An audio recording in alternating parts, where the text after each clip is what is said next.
what I thought was the highlight of the demo, frankly, were these things, spatial photos and videos. Did you see these? Yeah, this was really, really cool.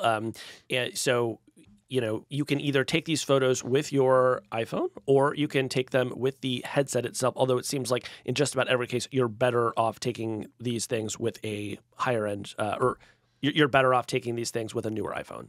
Well, they only work on the iPhone 15 Pro, which is and last Pro year's Max. iPhone. If you don't have last year's iPhone, this doesn't work. Right. So these are essentially 3D photos and videos, and you can view them in 3D in the Vision Pro itself.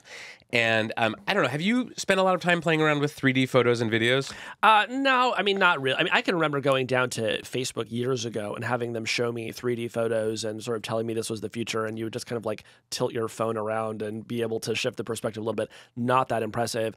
On the Vision Pro, it does feel a little bit more of like a Black Mirror situation where you're sitting inside somebody else's memory, particularly with these videos. Like they showed me this spatial video of a family having breakfast, and of course, it's like a young family, and everybody's very adorable, and they're pouring orange juice or whatever.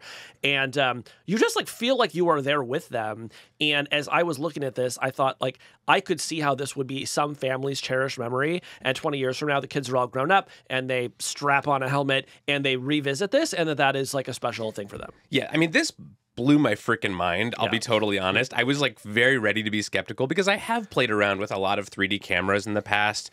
I used to take 3D photos and videos, just sort of like, because I wanted to like relive. I'm like a camera dad, and like I have a kid, and I just take a lot of videos, and so I've wanted something that feels a little bit more immersive. I see. And this thing is incredible. I mean, I saw the same demo you did. It sounds like there was there were a couple photos and videos. There was, what looked like a birthday party. There was a mom sort of making bubbles with her kid.